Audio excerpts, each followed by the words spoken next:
Good morning, students. This is S. Srinivas Reddy.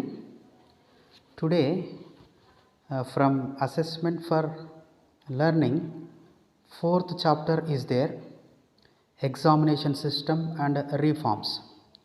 So, this is the fourth chapter from Assessment for Learning. So, from this unit, today I am going to explain what are the reforms and improvement systems in examination system. Education is a continuous and lifelong process of learning.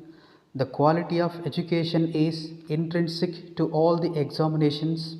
Ideally, the examinations are meant to test the higher abilities, application of knowledge, creative thinking and problem solving. One of the main objectives of the board is to regularly review its systems and operational areas to bring improvement. Endeavor has been to bring a fairness and objectivity in the result process and procedure. So some of the important inputs included in this respect are major trends in improving the examinations. So the following improvements in the examination are the direct result of examination reforms which took place in about 100 years. So in that, first one, from standardized traditional form to a more flexible, purposeful form of questions. The same question in the exam were repeated and easily predicted every year.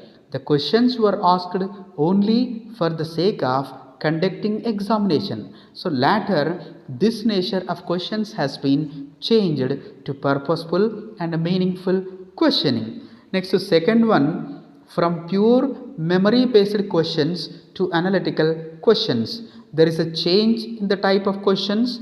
Questions are asked not only to test the memory but also to test the analytical knowledge of a person.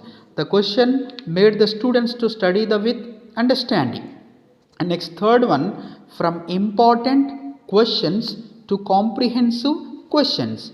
Even though the trend of asking important questions may not have been changed, yet for the sake of slow learners or to increase the pass percentage, there are some irregular comprehensive questions are added to make them challenging and qualitative. And next one, from pencil and paper test to alternative assessment. From traditional sit and write exams, the trend of conducting exam has changed to alternative form of assessment. There is no certain defined and standardized place and time and location for the exam today. Exams are conducted at a flexible time to bring out the quality in the result of the examination. These alternative assessments make the students feel relaxed while writing the exam. So this type of testing is a part of all-round development of a child. Next one, from assessment of learning to assessment for learning. The traditional end term exams just focus on measuring the achievement of learning. They never directed on improving or diagnosing learning. Now the educationist started thinking of making the examination as part of learning. So there is a strong argument from testing community that examinations are also used for improving learning. Hence, today we have slip tests and formative assessment to diagnose and improve pedagogical practices and learning outcomes. Next one, from end of the term exams to CCE. CCE means what? Continuous comprehensive evaluation. Exams are never considered to be the end of the term. Either a teacher used to conduct the exam only to test what he taught at the end of the week or at the end of a unit. Now this has been changed to testing continuously and regularly. A student is assessed in all 11 forms to assess his overall development. So this continuous comprehensive evaluation is a qualitative and overall testing. And next one, from marks to grades. The scoring system has dramatically changed from quantitative mode to qualitative mode. Students are not evaluated in terms of marks but in terms of grades.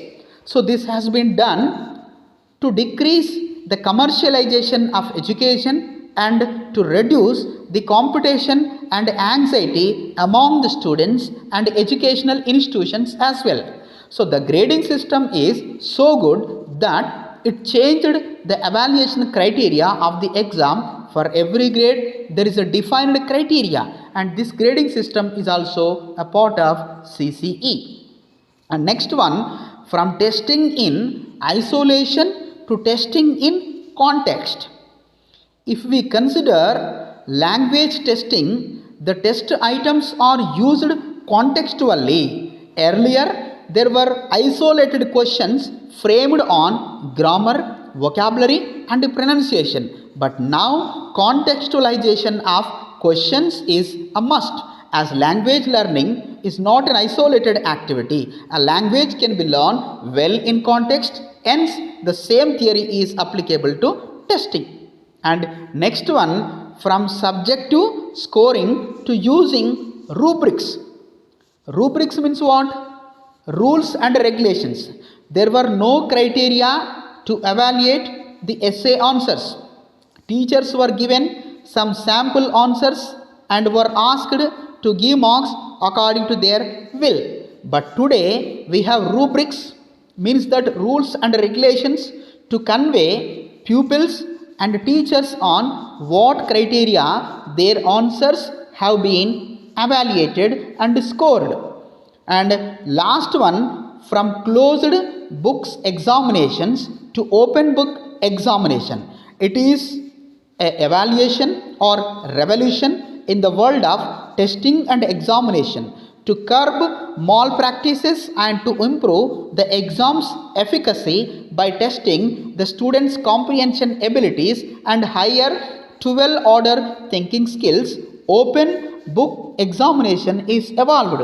Open book examination envisages minor changes from closed book examination in terms of framing questions, conducting exams and interpreting the test scores. So these all are the reforms and improvement system in examination system, because to get expected outcome from the students, reforms in examination system will play an important role. So that's why in present generation we have modern reforms are there in examination system.